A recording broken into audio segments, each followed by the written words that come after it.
ഞാൻ പറഞ്ഞല്ലോ, ഞാനെന്താ പറഞ്ഞത്, ഞങ്ങൾ ഈ കാര്യം ഗൗരവമായി പരിശോധിക്കും. വിട്ടുവീഴ്ചയില്ലാത്ത നടപടികൾ ചെയ്യും.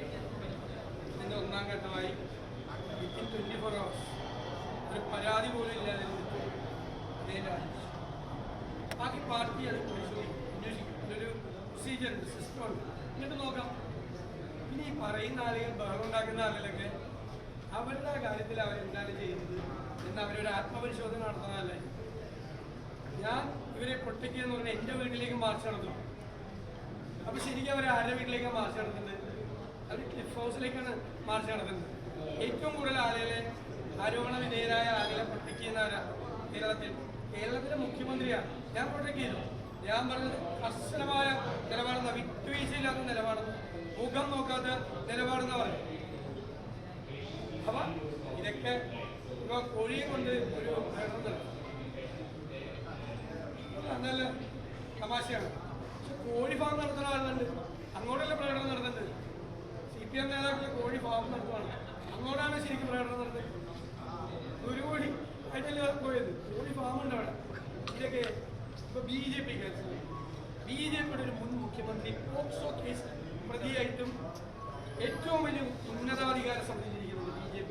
ഞാൻ പേരൊന്നും പറയുന്നത്, ഉന്നതാധികാര സമിതി BJPയുടെ ഇന്ത്യയിലെ ഏറ്റവും വലിയ ഉന്നതാധികാര സമിതി ഒരു മുഖ്യമന്ത്രി ഇരിക്കുകയാണ്, പോക്സോ കേസിൽ പ്രതിയാണ്. എന്നിട്ട് ഇവിടെ വന്ന് സമരം ചെയ്തിട്ട് നമ്മളെ പഠിപ്പിക്കാം, രാഷ്ട്രീയ വേണ്ടി വരും BJP നേതാക്കന്മാർ. ശരിയാണ് ഞാൻ പറഞ്ഞത്. പിന്നെ ഞാൻ ഒരാളുടെ പേര് പറയും, എത്ര പേരുണ്ട് ആരോപണ വിധേയരായി നിൽക്കുന്ന ആളുകൾ? അവരെത്ര പേര് രാജിവെച്ചു? ഞങ്ങളതൊന്നും നോക്കിയിട്ടല്ല തീരുമാനം. ഞങ്ങളുടെ തീരുമാനം CPM എന്ത് ചെയ്യുന്നു, BJP എന്ത് ചെയ്യുന്നു എന്നല്ല തീരുമാനം. കോൺഗ്രസിനൊരു തീരുമാനം. ഇത്തരം കാര്യങ്ങളിൽ വിട്ടുവീഴ്ചയില്ലാത്ത തീരുമാനം. വിട്ടുവീഴ്ചയില്ല. ഞാൻ എല്ലാവരോടും പറയുന്നു, ആരോപണം ഉന്നയിക്കുന്ന സ്ത്രീകൾക്കെതിരായി, ഒരു സ്ത്രീക്കുമെതിരായിട്ട് ഒരു സമൂഹ മാധ്യമത്തിലൂടെ ഒരു പ്രചരണം ആരും നടത്തരുത്. ഒരു UDF പ്രവർത്തകരും നടത്തരുത്. നടത്തി ഞങ്ങൾ അറിഞ്ഞാൽ, കോൺഗ്രസ് പ്രവർത്തകരാണെങ്കിൽ ഞങ്ങൾ അവർക്കെതിരെ നടപടിയെടുക്കും. ഒരു സ്ത്രീക്കെതിരെ നടത്താൻ പാടില്ല. അത് ശ്രദ്ധയിൽപ്പെട്ടാൽ അത് നടപടിയെടുക്കും. അത് തെറ്റാണ്. അത് കോൺഗ്രസിൻ്റെ കൾച്ചറല്ല, കോൺഗ്രസിൻ്റെ സംസ്കാരമല്ല. അങ്ങനെ ചെയ്യാൻ പാടില്ല. ഒരു സ്ത്രീയെയും സമൂഹ മാധ്യമത്തിലൂടെ വേട്ടയാടാൻ പാടില്ല. അത് കോൺഗ്രസ് ഒരു കാരണവശാലും അനുവദിക്കില്ല. ഏതെങ്കിലും കോൺഗ്രസ് പ്രവർത്തകർ വേറെ ആരെങ്കിലും കണ്ടിട്ട് ആവേശഭരിതരായിട്ട് അത് ചെയ്യരുത്, അതിൽ നിന്ന് പിന്മാറണം എന്നാണ് എൻ്റെ അഭിപ്രായം. അതായത് ഇറ്റ്സ് എ ടെക്നിക്കൽ ക്വസ്റ്റ്യൻ. ഞാൻ രാവിലെ പറഞ്ഞല്ലോ, കർശനമായ നടപടിയാണെന്ന് പറഞ്ഞല്ലോ. അല്ല, അത് ഞാൻ പറഞ്ഞല്ലോ. എന്തായാലും അതൊരു ടെക്നിക്കൽ ക്വസ്റ്റ്യൻ. ഞാൻ എന്തിനാണ് അങ്ങനെ അത് പറയണം? എന്തായാലും അതിൻ്റെ റിസൾട്ട് എന്താ, രണ്ടും ഒന്ന് തന്നെയല്ലേ. ഈ രാഹുലിന്റെ വാർത്താ സമ്മേളനം താങ്കൾ ശ്രദ്ധിച്ചിട്ടുണ്ടാവുമല്ലോ. ആ വാർത്താ സമ്മേളനത്തിൽ അദ്ദേഹം ഇതിനെല്ലാം ന്യായീകരിച്ചുകൊണ്ട് വരികയായിരുന്നു. അല്ലല്ല, അദ്ദേഹം നിരപരാധിയാണെങ്കിൽ നിരപരാധിത്വം തെളിയിക്കാനുള്ള അത് അദ്ദേഹത്തിനും ഇല്ലേ. ഞാനന്ന് നിങ്ങളോട് പത്രസമ്മേളനത്തിൽ പറഞ്ഞു, ഞങ്ങളുടെ പ്രൊസീജിയർ അനുസരിച്ച് അദ്ദേഹത്തിന് പറയാനുള്ളത് കൂടി ഞങ്ങൾ കേൾക്കണ്ടേ? ആരാണെങ്കിലും കേൾക്കണ്ടേ?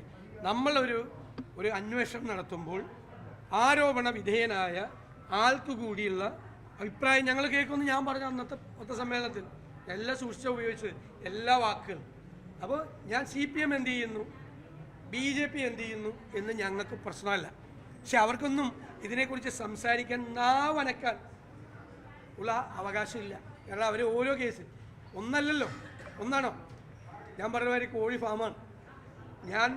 പക്ഷേ പേരൊന്നും പറയില്ല. ആരുടെയും പേര് പറഞ്ഞാൽ ആരെയും ഞാൻ വേദനിപ്പിക്കാനോ വിഷമിപ്പിക്കാനോ നോക്കാതെ. പക്ഷേ ഒരു വിരൽ ഞങ്ങളുടെ നേരെ ചൂണ്ടുമ്പോൾ ബാക്കി കയ്യിലെ വിരലുകളെല്ലാം സ്വന്തം നെഞ്ചത്തോണ്ടാണ് ചൂണ്ടുന്നതെന്ന് ചൂണ്ടുന്നവർക്ക് മനസ്സിലാക്കിയാണ്. നിങ്ങൾ നോക്കിക്കോ, ഇതിൻ്റെ അകത്ത് കേരളത്തിലെ കോൺഗ്രസ് ഇതിൽ നിന്നെല്ലാം വേറിട്ട് നിൽക്കുന്ന ഒരു വലിയ പ്രസ്ഥാനമാണെന്ന് നിങ്ങളെ കൊണ്ട് തന്നെ ഞങ്ങൾ പറയും. ഈ പരാതി പറയുന്ന സ്ത്രീകളുടെ വസ്ത്രധാരണം നോക്കി ഒരു പ്രസ്താവന നടത്തിയ DK ശ്രീകാന്തിന്റെ പരാമർശത്തോട് താങ്കളുടെ അഭിപ്രായം എന്താണ്? പൊളിറ്റിക്കലി ഇൻകറക്റ്റ് ആയിട്ടുള്ള സ്റ്റേറ്റ്മെൻറ്റാണ്. ഒരു കാരണവശാലും അത്തരം കാര്യങ്ങളെ പ്രോത്സാഹിപ്പിക്കില്ല. ഞാനത് അറിഞ്ഞ അപ്പം തന്നെ അദ്ദേഹത്തെ വിളിച്ച് എൻ്റെ പ്രതിഷേധം അറിയിച്ചു. അദ്ദേഹം അതിനകത്ത് കറക്റ്റ് ചെയ്തു. ഒരാൾ ഒരു സ്ലിപ്പ് വരാം, പക്ഷെ കറക്റ്റ് ചെയ്തു തെറ്റുപറ്റിപ്പോയെന്ന് പറഞ്ഞു. ഞാൻ അപ്പം തന്നെ പൊളിറ്റിക്കലി ഇൻകറക്റ്റ് സ്റ്റേറ്റ്മെൻറ്റാണ്. അതൊന്നും പറ്റില്ല, അതൊന്നും കോൺഗ്രസ്സിൽ പറ്റില്ല. കോൺഗ്രസ് അങ്ങനെ ചെയ്യാൻ പാടില്ല. ഈ പുതിയ പ്രസിഡന്റിനെ ചൊല്ലി വലിയ തർക്കം നടക്കുകയാണ്. അല്ല അതൊക്കെ വിഭാഗം പുറത്തു നിങ്ങൾ ഓരോ ചാനലിൽ ഓരോരുത്തരുടെ പേര് സ്ഥാനാർത്ഥിയൊക്കെ നിങ്ങൾ തീരുമാനിച്ചു കഴിഞ്ഞാൽ എല്ലാവരും ഇല്ലേ? അടുത്ത ഇലക്ഷനുള്ള നമുക്കൊന്നും ഒരു പണിയില്ലല്ലോ, കുറച്ച് പണി നമുക്ക് കൊടുത്താ. അടുത്ത അസംബ്ലി ഇലക്ഷൻ്റെ മുഴുവൻ സ്ഥാനാർത്ഥിയെ നിങ്ങൾ തീരുമാനിച്ചു, യൂത്ത് കോൺഗ്രസ് പ്രസിഡന്റിനെ തീരുമാനിച്ചു. നമുക്കൊരു ജോലി ഇല്ലാതാക്കല്ലേ? ഒരു തർക്കം ഉണ്ടാവില്ല, ഒരു തർക്കവും. അത് ഞങ്ങൾ ചർച്ച ചെയ്തിട്ടില്ലല്ലോ, പിന്നെ അതിന് തർക്കം ഉണ്ടാവണം. ഇതിനകത്തുള്ള പ്രശ്നം ഒന്നിലധികം ആളുകൾ എഫിഷ്യൻ്റ് ആയിട്ടുള്ള അതിന് പ്രാപ്തിയുള്ള ആളുകളുണ്ട്. അതിൽ നിന്ന് ഒരാളെ വെക്കാൻ പറ്റുള്ളൂ, ഒരാളെ വെക്കും. അമിത്ഷാ കേരളത്തിലെത്തിയപ്പോൾ നൽകിയിട്ടുള്ള ബി.ജെ.പി കൊടുത്തുള്ള നിർദ്ദേശം പറഞ്ഞത് 25% വോട്ട് തദ്ദേശ തെരഞ്ഞെടുപ്പിൽ നേടും ബി.ജെ.പി എന്നൊക്കെയാണ് പറയുന്നത്. അപ്പോൾ കോൺഗ്രസ് എങ്ങനെയാണ് അതിനെ കാണുന്നത്? കാശ്മീരിൽ നിന്ന് ഒരാളെത്തി വോട്ട് ചേർക്കുന്ന പ്രസ്താവന അതാണ് വെല്ലുവിളിയാണ്. അതായത് തെരഞ്ഞെടുപ്പ് വോട്ടർ പട്ടികയിൽ ഞങ്ങൾ കൃത്രിമം കാണിക്കില്ല. കാരണം പരിശോധിക്കാൻ ഞങ്ങളുണ്ട്. ഒരു വോട്ട് പോലും അനധികൃതമായി ചേർത്താൽ ഒരു പഞ്ചായത്ത് വാർഡിൽ പോലും അനധികൃതമായി CPM ചേർക്കില്ല, BJP ചേർക്കില്ല. നോക്കാൻ ഞങ്ങളുണ്ട് ഇപ്രാവശ്യം. അപ്പോൾ കണ്ടല്ലോ, ഞങ്ങൾ വോട്ട് ചേർത്ത കണ്ടല്ലോ, ഒരിക്കലും ഇല്ലാത്ത തരത്തിൽ വോട്ട് ചേർത്ത കണ്ടല്ലോ. അതുപോലെ വോട്ടർ പട്ടിക പരിശോധിക്കാനുള്ള സംവിധാനവും കേരളത്തിലെ കോൺഗ്രസിനും കേരളത്തിലെ UDF ഉണ്ട്. ഞങ്ങളത് നന്നായി പരിശോധിക്കും. ഒരാൾ കള്ളവോട്ട് ചേർത്ത് ജയിക്കാമെന്ന് ഒരാളും വിചാരിക്കണ്ട. അതിനുള്ള ഡയറക്ഷനൊന്നും ഒരാളും കൊടുക്കണ്ട. ഇപ്പം പ്രൂവ് ചെയ്തല്ലോ, കള്ളവോട്ട് ചേർത്തിട്ടാണ് ജയിച്ചതെന്ന് പ്രാവശ്യം. ഇനി ഒരാളും ചേർക്കാൻ നിൽക്കണ്ട, ഞങ്ങൾ പരിശോധിക്കും. ഞങ്ങളുടെയും കൂടി ഭാഗത്ത് തെറ്റുണ്ട്, കള്ളവോട്ട് അന്ന് കയറിയില്ല. അപ്പോൾ അതുകൂടി ഞങ്ങൾ വിലയിരുത്തും. വളരെ വളരെ പോസിറ്റീവായിട്ടാണ് നിങ്ങൾ പറഞ്ഞ എല്ലാ വിഷയങ്ങൾക്കും ഒരു രാഷ്ട്രീയ പാർട്ടിയും എടുക്കാത്ത സ്റ്റാൻഡാണ് കേരളത്തിലെ കോൺഗ്രസ് എടുത്തത്. ഇടയ്ക്ക് ഞങ്ങളെപ്പറ്റി ഇങ്ങനെ പറയുന്നതിൻ്റെ ഇടയിൽ ഒരു വാചകം അതുകൂടി പറഞ്ഞാൽ ഞങ്ങൾക്ക് ഭയങ്കര സന്തോഷമാണ്. ഈ കടുത്ത നടപടി